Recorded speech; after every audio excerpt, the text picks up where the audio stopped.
7 suspects have been arrested in connection with the murder of Babita Deokaran, who was a senior official in the Gauteng Health Department. The 53-year-old was gunned down on Monday in Mondio after dropping off her child at school. She later died in hospital. She was one of the Special Investigating Unit's witnesses in the probes on corruption in the awarding of contracts for personal protective equipment in Gauteng. Deokaran was laid to rest yesterday. For more on this, I'm joined by family representative Pastor Tony Haripersadh. Very good morning to you. Thank you so much for your time. This development has occurred in a very short space of time after Babita was laid to rest yesterday. What are your sentiments as a family when it comes to the speed of perhaps attempts to hold someone accountable?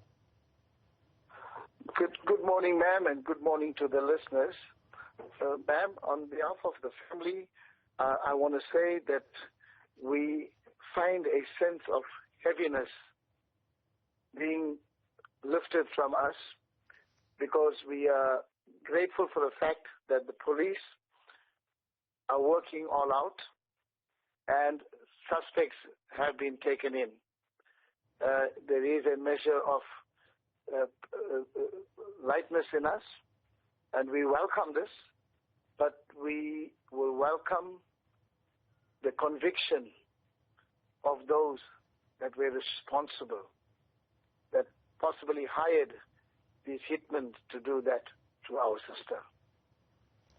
You speak about how you welcome the conviction, and I suppose it is the beginning of a process that could take much longer than expected.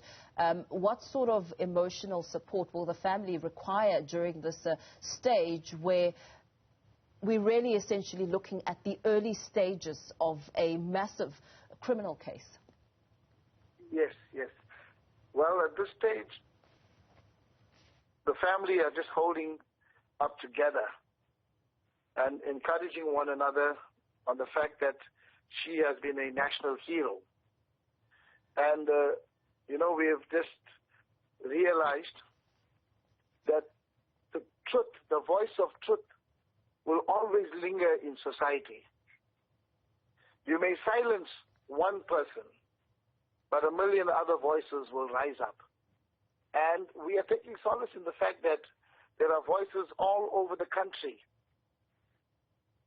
if not throughout the world, that are aware of what happened and are in solidarity with us and crying out for justice as well.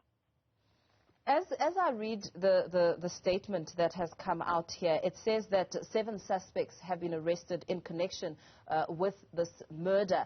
It's in one essence, perhaps it gives some hope to whistleblowers, because a lot of the conversation has centered around what then, what now for whistleblowers who are speaking out against the elements of corruption. Where would their fate lie?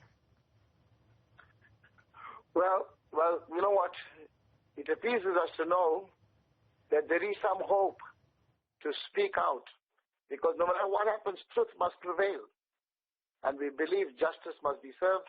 So what we are saying is, as a family, our hope is that other whistleblowers must not be intimidated, but must come forward as well.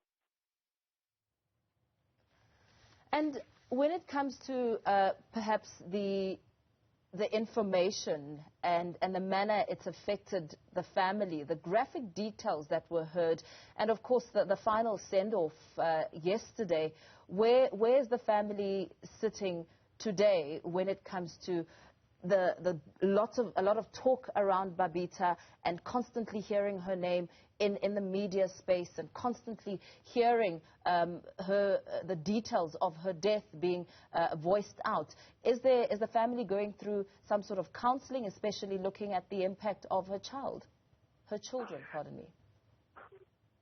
Ma'am, we have not received any professional counseling, but this is a very close-knit family. A family that is very religious and prayerful, and we are praying together, and we are following every news channel and reading every article about her, because we want her legacy to live on.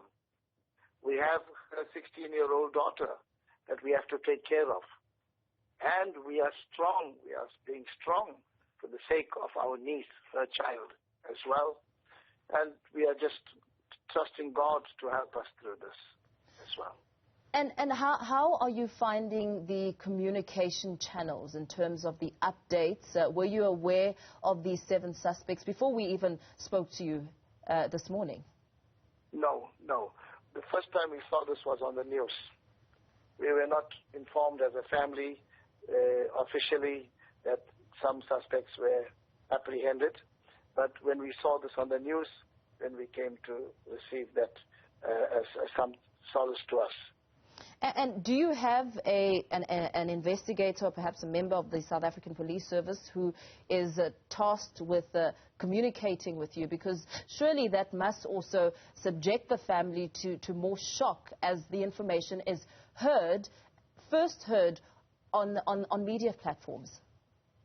Yes. Ma'am, when the Premier and the MECs from Gauteng met with the family at her home in Johannesburg, they assured us that the brigadiers, the colonels, and all the high-ranking officials, including the detectives that are working on the case, will keep in touch with us continuously and inform us accordingly. Absolutely. And that has not happened to date. We are just going through, Yeah. Thank you so much for your time and sharing that very personal information with us. Of course, Pastor Tony Haripersadh, who is a family representative of Babita Deokaran. Of course, as we learn of the developments around this heart-wrenching matter, 7 suspects have been arrested with the murder. The family saying that conviction will be telling, and they welcome the preliminary steps that are leading to really getting to the bottom of who was behind this very, very brutal murder. We will continue to keep you updated. This is a developing story that we'll monitor throughout the course of the day here on Newzroom Afrika.